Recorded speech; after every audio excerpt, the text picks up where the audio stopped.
So hello and good evening everyone, स्वागत है आप सभी का पॉलिटिकल पार्टी के नेक्स्ट सेशन में। और आज के सेशन में हम लोग बात करने वाले हैं फंक्शन ऑफ पॉलिटिकल पार्टी। पिछले सेशन में हम सभी ने देखा था कि क्या क्या या कौन कौन से मेजर कंपोनेंट्स होते हैं एक पॉलिटिकल पार्टी के, जिसमें कि the leaders, the active members and the followers, इन तीन मेजर कंपोनेंट्स को जो कि एक पॉलिटिकल पार्टी में एग्जिस्ट करती है, जिनसे मिलकर पॉलिटिकल पार्टी बनी होती है, इस एस्पेक्ट को हम लोग बात कर चुके हैं। आज सबसे इंपॉर्टेंट एस्पेक्ट जिस पे कि हम लोग बात करने वाले हैं वो आपका फंक्शन ऑफ पॉलिटिकल पार्टी, यानी पॉलिटिकल पार्टी के क्या कार्य होते हैं या पॉलिटिकल पार्टी मेजर रूप से किन कार्यों को अंजाम देती है। तो अगर बात करें कि पॉलिटिकल पार्टी जितने भी राजनीतिक दल होते हैं पॉलिटिकल ऑफिसेज को फिल करते हैं और जितने भी राजनीतिक क्रियाकलाप होते हैं उन सभी कार्यों को संपन्न करते हैं, लेकिन कैसे कैसे वो परफॉर्म करते हैं अपने वर्क को, मेजर एस्पेक्ट, मेजर क्वेश्चन आपका ये बन जाता है। तो स्टार्ट करते हैं इसके फंक्शन को, जिसके अंतर्गत हम लोगों ने देखा था कि parties do so by performing a series of function, तमाम कार्यों को करती है, तमाम कार्यों को परफॉर्म करती है, जिसमें कि सबसे पहला कार्य उसका है पार्टीज कंटेस्ट इलेक्शन, यानी पार्टीज जो है इलेक्शंस में हिस्सा लेती है। पार्टीज ही वो एलिमेंट होता है इलेक्टोरल पॉलिटिक्स का जो कि कंटेस्ट करता है इलेक्शन में। साथ ही साथ बात करें नेक्स्ट एस्पेक्ट की, तो in most democracy election are fought mainly among the candidates put up by the political party, कि पॉलिटिकल पार्टी के द्वारा उठाए गए कैंडिडेट ही किसी इलेक्शन में हिस्सा लेते हैं। और यानी कि हमने कहा कि political party contest election, election में कौन हिस्सा लेता है तो पॉलिटिकल पार्टी, यानी पहला फंक्शन इसका हो गया कि ये इलेक्शन में हिस्सा लेती है। और बहुत जितने भी अधिकतर डेमोक्रेसी की बात करें तो इलेक्शंस आर फॉट, जो चुनाव लड़े जाते हैं मेनली पॉलिटिकल पार्टी के बीच में ही लड़े जाते हैं, पहला aspect. And the party select there candidate, अब पार्टी ए पार्टी बी के बीच में ही चुनाव होना है, तो पार्टियां क्या करती हैं, अपने अपने तरफ से अपने अपने बिहाफ पे कैंडिडेट को सिलेक्ट करती हैं, उनको भेजती हैं और उस सीट से, उस कॉन्स्टिट्यूएंसी से उनको लड़ाती हैं। लड़ाने का मतलब सेंस में चुनाव लड़ना, यानी कि हर पार्टी अपने अपने कैंडिडेट को खड़ा करती है, हर पार्टी अपने अपने कैंडिडेट को खड़ा करती है और इलेक्शन में पार्टिसिपेट करती है, यानी पार्टी अपने कैंडिडेट को चूज करती है, इलेक्ट करती है जैसे भी, और उन्हीं कैंडिडेट के बीच में, हर पार्टी के कैंडिडेट के बीच में आपस में होता है चुनाव, जिसको हम लोग देखते हैं, जो कि ओमनी प्रेजेंट है, हर जगह प्रेजेंट है। साथ ही साथ अगर नेक्स्ट एस्पेक्ट की बात करें तो party select their candidate in difference way. अब पार्टी कैसे अपने सेलेक्ट, किस कैंडिडेट को चुनाव में खड़ा करेंगी, किसको नहीं खड़ा करेंगी, ये तमाम चीजों पे डिपेंड करता है। कैसे सिलेक्ट होगा ये भी अलग अलग एस्पेक्ट पे डिपेंड करता है। जैसे कि यूएसए और अमेरिका में, यूएसए की बात करें तो यूएसए जैसे देशों में मेंबर एंड सपोर्टर चूज करते हैं कि इस पार्टी से कौन कैंडिडेट खड़ा होगा इलेक्शन में। और इंडिया जैसे देशों की अगर बात करें तो इंडिया में जो टॉप पार्टी लीडर होते हैं वो कैंडिडेट को सिलेक्ट करते हैं, या फिर जैसे भी आप पार्टी के कैंडिडेट, पार्टी के द्वारा कैंडिडेट को सिलेक्ट किया जाता है और वो सिलेक्ट किए गए कैंडिडेट इलेक्शन में कंटेस्ट करते हैं। और फाइनली सारी बातें आगे की आप जानते हैं।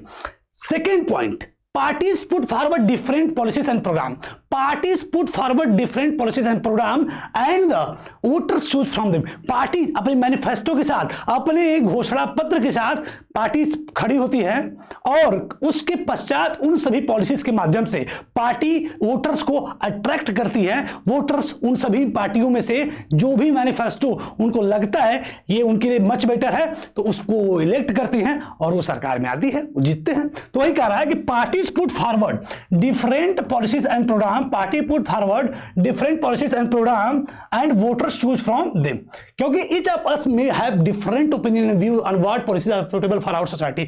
भाई सबके व्यू अलग अलग होते हैं और पॉलिटिकल पार्टी का मेन फंक्शन ही यही होता है कि a party reduce a vast multitude of opinion into a few basic position which it supports। Party का मेन काम क्या है, क्योंकि देश हमारा डाइवर्सिफाई है और उस देश में सभी लोगों के अलग अलग ओपिनियंस हैं, उन सभी मैक्सिमम ओपिनियन के साथ एक देश में सरकार चलाना या एक देश की व्यवस्था को, एडमिनिस्ट्रेशन को सर्कुलेट करना या किसी भी देश की पूरी व्यवस्था को सुचारू रूप से संचालित करना किसी भी व्यवस्था के लिए कठिन हो सकता है, किसी भी मैकेनिज्म के लिए कठिन हो सकता है। और पार्टी यही मुख्य काम करती है, तमाम विचारों को कंसोलिडेट करके कुछ ही विचारों में रिड्यूस कर देती है, मतलब तमाम डिफरेंट ओपिनियन को कंसोलिडेट कर देती है। यही पॉलिटिकल पार्टी का भी एक और भी मुख्य काम हमको देखने को मिलता है। और साथ ही साथ पॉलिटिकल पार्टी में government is expected to base its policies, कि उस गवर्नमेंट में जो भी पॉलिसीज आती हैं वो उससे ये एक्सपेक्ट की जाती है कि on the line taken by the ruling party, जो भी रूलिंग पार्टी का डिसीजन होता है, उस पार्टी जो रूल कर रही है उसके परिदृश्य के, उसके निर्देशन में ही सारे जो कानून बनते हैं, सारे जो भी पॉलिसीज आती हैं उस रूलिंग पार्टी के निर्देशन में ही वो सभी चीजें देखने को मिलती हैं। थर्ड पॉइंट हम बात करें, party play a decisive role in making law for a country. हम जानते हैं पॉलिटिकल पार्टी से हम लोग लीडर्स को चूज करते हैं और वो लीडर लेजिस्लेचर में बैठते हैं और वो लेजिस्लेचर में बैठकर तमाम डिबेट करते हैं, नेगोशिएशन करते हैं, डेलिब्रेशन करते हैं और किसी एक कानून को बनाते हैं। क्योंकि विधायिका में जो बैठे हुए लोग होते हैं वो कानून बनाते हैं और उस कानून के माध्यम से देश की सारी व्यवस्थाएं सर्कुलेट होती है, संचालित होती है।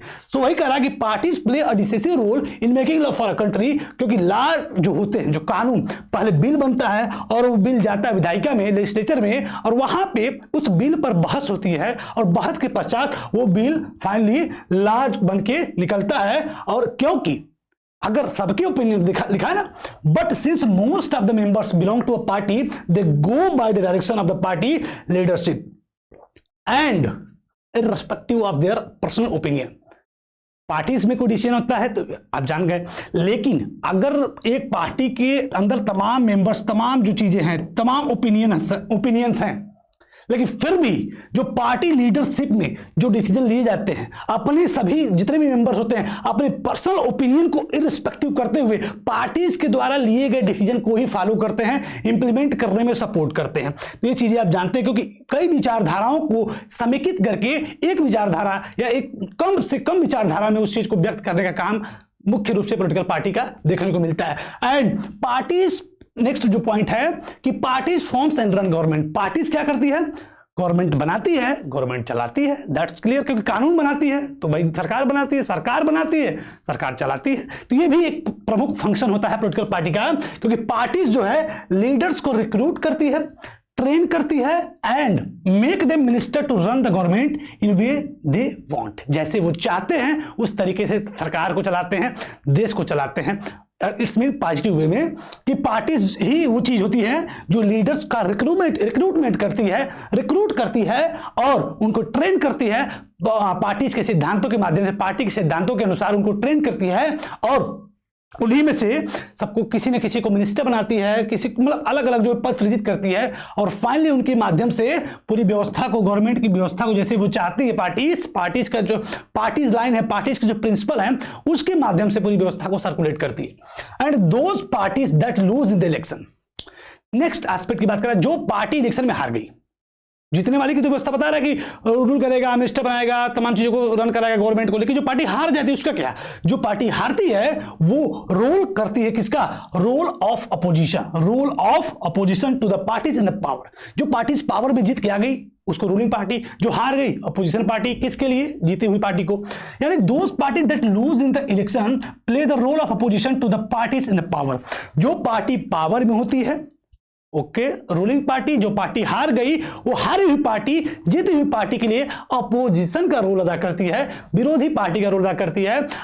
एक अच्छी डेमोक्रेसी में एक अच्छा विपक्ष जो होता है काफी इंपॉर्टेंट होता है। अगर किसी मतलब सशक्त विपक्ष किसी भी देश में होना चाहिए, क्योंकि अगर सशक्त विपक्ष नहीं है तो समझ सकते हैं आप कि उस देश की जो व्यवस्था है वो भी बिल्कुल डेस्पोटिज्म की तरफ बढ़ सकती है, निरंकुशता की तरफ बढ़ सकती है। क्यों? क्योंकि किसी सिस्टम पे अगर चेक नहीं है then you have to say that कि वहां पे बहुत ही जल्दी मतलब लोकतंत्र जो है छीड़ हो सकता है, कमजोर हो सकता है। यानी कि हमने समझा कि किसी भी एक सशक्त लोकतंत्र के लिए एक सशक्त विपक्ष का होना is very important, very necessary. So by voicing, क्योंकि उनका जो रोल ऑफ अपोजिशन, जो पार्टी हार जाती है इलेक्शन में वो अपोजिशन का रोल अदा करती है जो पार्टी पावर में होती है उसके लिए। और ये क्या करती है कि by voicing different view and criticising the government for its failures or wrong policies. Government के जो भी फेलियर्स होते हैं, जो भी इसकी नीतियां होती हैं, जो भी गलत नीतियां होती हैं, इन सभी चीजों को आवाज के द्वारा या फिर अपनी बातों को कह के क्रिटिसाइज करके या विभिन्न माध्यमों के माध्यम से, विभिन्न तरीकों के माध्यम से वो अपनी आवाज को रखती है। गवर्नमेंट जो रूलिंग पार्टी में है, रूलिंग पावर में है, रूलिंग सिस्टम में है, शासन कर रही है, उसकी तमाम पॉलिसीज को, प्रोग्राम को, गलत नीतियों को क्रिटिसाइज करती है, जिससे कि ये एक अच्छी, मैंने कहा ना, डेमोक्रेसी के लिए, एक गुड डेमोक्रेसी के हेल्थ के लिए, ये डेमोक्रेसी का हेल्थ चेकअप है अपोजिशन पार्टी। अगर जैसा अपोजिशन वैसी डेमोक्रेसी इफेक्टिव होगी, क्योंकि उसकी नीतियों पे वो लगातार काउंटर करेगी, जिससे कि जो रूलिंग पार्टी होगी वो अपना और बेहतर से बेहतर करने का प्रयास करेगी। So opposition is very important for our democracy. And the next one point is that opposition party also mobilise the opposition to the government. साथ ही साथ अपोजिशन पार्टी क्या करती है, लोगों को भी मोबिलाइज करती है कि जिससे उसके जो विरोधी पार्टी यानी जो विपक्ष पार्टी है उसका वो विरोध कर सके। And the next 6 point is that कि पार्टी से पब्लिक ओपिनियन, पार्टी जो है लोगों के ओपिनियन को भी सेव कर देती है। कैसे? नेक्स्ट पॉइंट के माध्यम से देखते हैं हम लोग। पार्टीज लोगों के, यानी कि लोगों के मेंबर जो ओपिनियंस है उसको भी सेव करती है। इसको आप सभी लोग शानदार तरीके से इस बात को जानते होंगे। कैसे कैसे? They raise and highlight issues, और रेज करते हैं, इश्यूज को हाईलाइट करते हैं। Parties have lakhs of member and activist spread all over the country, क्योंकि हर पार्टी के पास लाखों मेंबर्स होते हैं, जिसके माध्यम से अपनी विचारधारा का spread out all over the world करते हैं, ऑल ओवर द कंट्री करते हैं, ऑल ओवर द कॉन्स्टिट्यूएंसीज करते हैं, क्योंकि उसके बाद बहुत सारे मेंबर होते हैं। And many of the pressure groups are extensions of political party among different section of society. भाई ऑल ओवर द कंट्री फैले होते हैं, सभी सोसाइटी में, सभी समाज में, सभी कॉन्स्टिट्यूएंसीज में उनके मेंबर्स फैले होते हैं, और वो सभी मेंबर उस पार्टी की विचारधारा से प्रभावित होते हैं और पार्टी की लाइन, पार्टी गाइडलाइन के अनुसार वो काम करते हैं।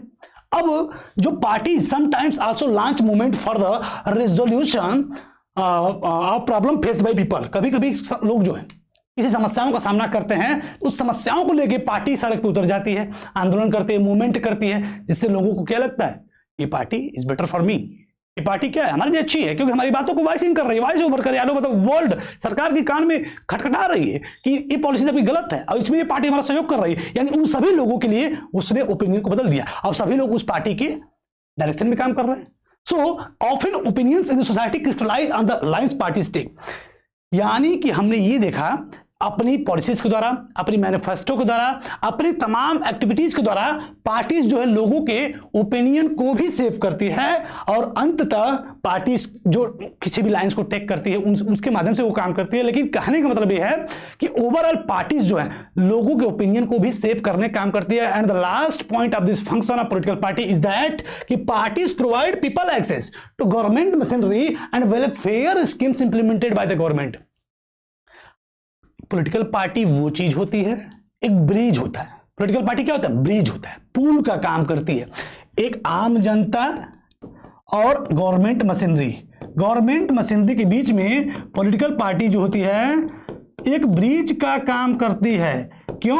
क्योंकि गवर्नमेंट का एक्सेस लोगों तक, लोगों का एक्सेस गवर्नमेंट तक प्रोवाइड कराती है पॉलिटिकल पार्टी। एक मेजर पॉइंट है इस पॉइंट का कि किसी भी गवर्नमेंट की वेलफेयर स्कीम हो, देखा ना, पार्टीज प्रोवाइड पीपल एक्सेस, लोगों का एक्सेस कराती है कहां तक? गवर्नमेंट तक, गवर्नमेंट की मशीनरी तक। एंड वेलफेयर स्कीम, जो भी वेलफेयर स्कीम्स हैं इंप्लीमेंटेड बाय गवर्नमेंट है, उन सभी स्कीम का जो एक्सेस है लोगों तक करवाती है। यानी कि पार्टीज जो है, पॉलिटिकल पार्टी क्या है? लोगों का एक्सेस गवर्नमेंट तक कराने का एक प्रोसेस, एक माध्यम है। उसको भी इस तरीके से हम इसको कह सकते हैं कि पार्टी वो चीज है जो लोगों का एक्सेस सीधे गवर्नमेंट मशीनरी तक कराती है, जिससे कि जो भी कल्याणकारी नीतियां होती हैं उनके लिए उसका एक्सेस वो पाते हैं।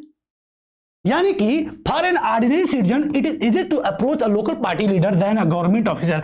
एक आम आदमी के लिए एक गवर्नमेंट ऑफिसर से नेगोशिएट करना, मिलना, वहां तक एक्सेस उसका जाना काफी कठिन होता है, rather than a political leaders. एक पॉलिटिकल लीडर तक पहुंचना उसके लिए आसान होता है, लेकिन एक अधिकारी तक पहुंच, एक गवर्नमेंट ऑफिसर तक उसके पहुंचने में, उसका एक्सेस लेने में उसको कठिनाई का सामना करना पड़ता है, नहीं पहुंच पाता है। लेकिन एक पॉलिटिकल पार्टी तक, एक लीडर तक वो बड़ी आसानी से एक्सेस ले सकता है।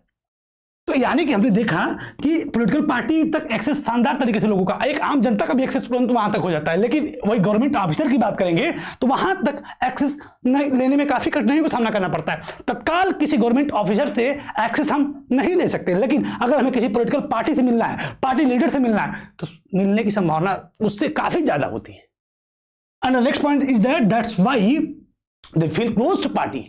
इसलिए वो लोग उस पार्टी के अपने आप को क्लोज समझते हैं, जबकि even when they do not fully trust them, जबकि वो पार्टी को फुली ट्रस्ट नहीं करते हैं, उस पार्टी को विश्वास भी नहीं करते हैं, लेकिन उसका एक्सेस बड़े आसानी से मिल जाता है, इसलिए लोग जो है भाई उसके साथ रहते हैं। पार्टी पे ट्रस्ट न होते हुए भी उसके साथ रहते हैं, दे फील क्लोज, उस पार्टी के क्लोज समझते हैं अपने आप को, क्योंकि उसका एक्सेस बड़ी आसानी से हो जाता है as compare to government officers.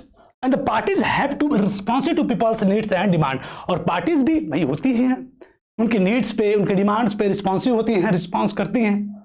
And the last point of this last heading is that कि otherwise people can reject those parties in the next election। अगर उनकी नीड पे, कंसर्न पे और तमाम चीजों पे अगर रिस्पॉन्सिव नहीं है कोई भी political party, then in the next electoral system, next election, लोग रिजेक्ट उस पार्टी को कर सकते हैं, कर देते हैं, देखने को मिलता है, क्योंकि लगातार एमपी एमएलए हर कॉन्स्टिट्यूएंसी से बदलते रहते हैं।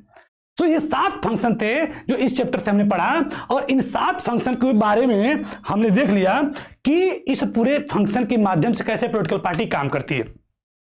हमने देखा पॉलिटिकल पार्टी कंटेस्ट करती है इलेक्शन को, हमने देखा पॉलिटिकल पार्टी इलेक्शन में हिस्सा लेती है, पॉलिटिकल पार्टी आपका जो है इलेक्शन में हिस्सा लेती है, पॉलिटिकल पार्टी अपने डिफरेंट पॉलिसीज और प्रोग्राम को लोगों के सामने रखती है, और लोग उसमें से जो पसंद आता है उसमें उस पार्टी को वो चूज करते हैं। और पार्टीज जो है एक डिसिसिव रोल अदा करती है कानून बनाने में। पार्टीज जो है डिसिसिव रोल, पार्टी जो है गवर्नमेंट को बनाती है, गवर्नमेंट को चलाती है। जो पॉलिटिकल पार्टी के सिस्टम में जो भी पॉलिटिकल पार्टी हार जाती है इलेक्शन को, वो अपोजिशन का रोल अदा करती है, और पार्टीज जो है लोगों के ओपिनियन को भी शेप करती है। पार्टीज जो है लोगों का एक्सेस गवर्नमेंट मशीनरी तक पहुंचाने के लिए शानदार काम करती है। गवर्नमेंट की कल्याणकारी नीतियों तक, कल्याणकारी नीतियों का एक्सेस लोगों तक, लोगों का गवर्नमेंट का लोगों से कराने के लिए एक ब्रिज की तरह भी काम करती है, क्योंकि एक आम आदमी के लिए एक गवर्नमेंट ऑफिसर से मिलना काफी कठिन होता है रादर देन एक पॉलिटिकल लीडर से। अगली जो हमारी हेडिंग शुरू होती है वो है नेसेसिटी ऑफ पॉलिटिकल पार्टी। इसको अगले सेशन में हम लोग बात करेंगे, डिस्कस करेंगे। आज का सेशन कैसा लगा कमेंट में जरूर बताइएगा। फिलहाल आज के लिए इतना ही। नमस्कार और धन्यवाद।